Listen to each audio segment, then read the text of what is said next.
Hello students, let us now study some doctrines that are related to the Memorandum and Articles of Association under Companies Act 2013. The first doctrine is Doctrine of Constructive Notice, which is given under Section 399 of the Companies Act 2013. It states that any person may, after the payment of any prescribed fees, inspect by electronic means any documents kept with the registrar, require a copy of any document including a certificate of incorporation. So this particular section states that any person, after paying the specified or prescribed amount of fees, can get access to any documents that are kept with the registrar in electronic forms and also gets the right to inspect it. In this provision, the Memorandum of Association and the Articles of Association are public documents that are once filed with the registrar. Any person may inspect the same after the payment of prescribed fees.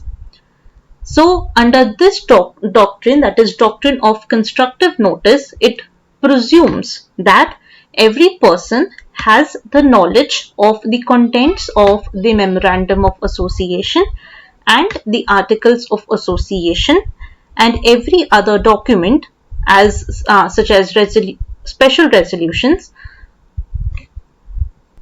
because special resolutions also are required to be registered with the registrar under the Companies Act 2013. So this particular doctrine states that when a memorandum and articles of association of a company are registered, they become public documents and are open to inspection by anyone on payment of a nominal fees. Hence, it states that, very important, every person dealing with the company is under an obligation to know the contents of these documents. That is, any person who is working with or who is going to work with or any stakeholder of the companies should be well versed with the memorandums and articles of association of the company. It is their obligation to do that. So that is a very basic rule under the doctrine of constructive notice.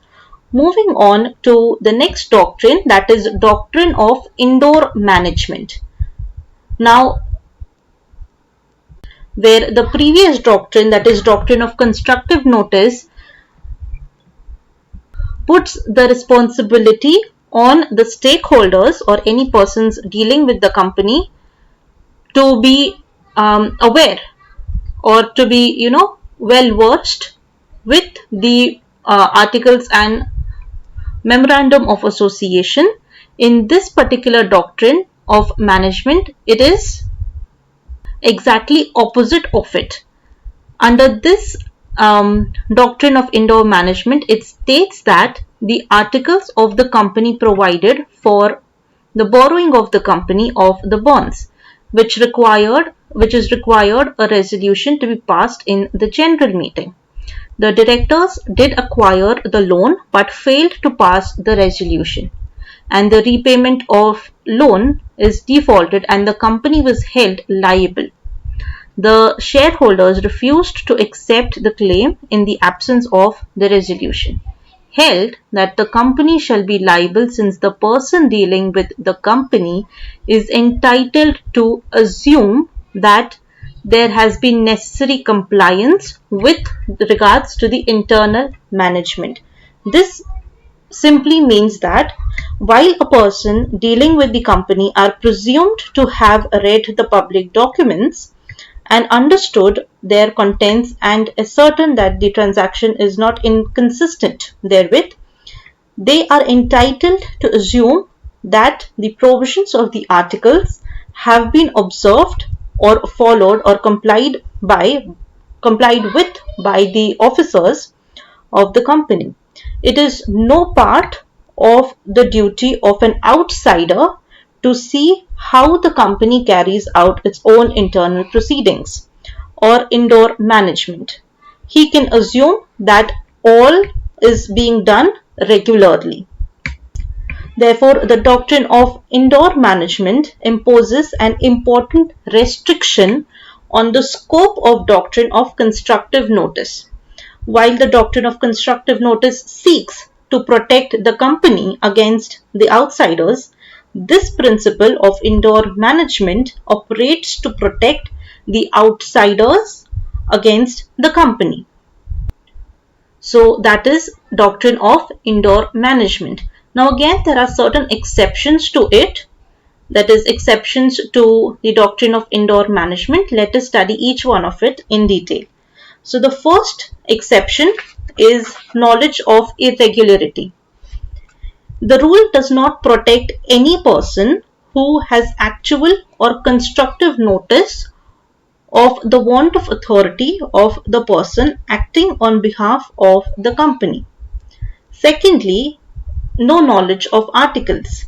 The rule cannot be invoked in favor of a person who did not in fact consult the company's memorandum and articles and consequently did not act in reliance of those documents.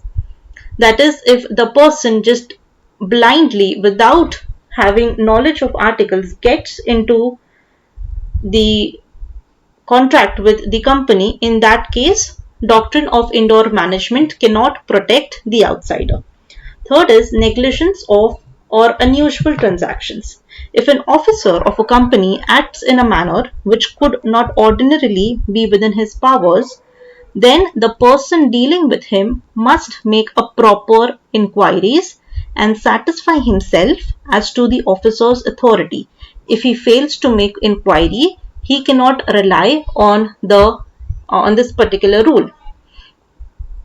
Then fourth is forgery. The rule does not apply where a person relies upon a document that turns out to be forged, since nothing can validate forgery, right? And last exception is illegal transactions. The rule does not apply to transactions which are illegal or void ab initio.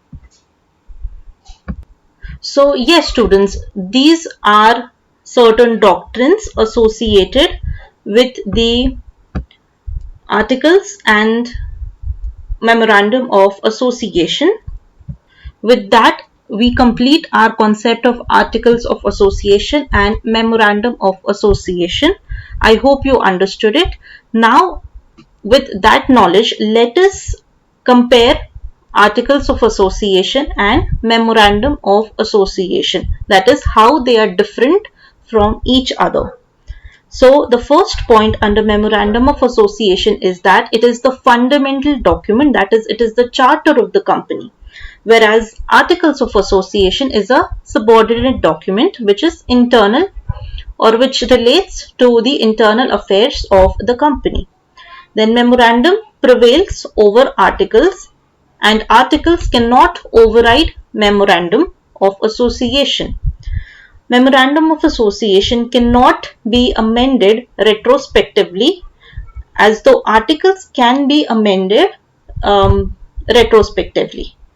Alteration is difficult and lengthy procedures with lots of approvals for memorandum of association, whereas in case of articles of association, it is relatively easy and do not require much approvals. And any act done beyond the memorandum of association is considered as ultra vires, that is, it is considered as void. However, any act done beyond the articles can be ratified retrospectively by amending the articles. With this, we complete our one of the major important topic under Companies Act 2013, that is the Memorandum of Association and Articles of Association. I hope you understood this topic. Thank you so much for watching. I really appreciate it. Happy learning.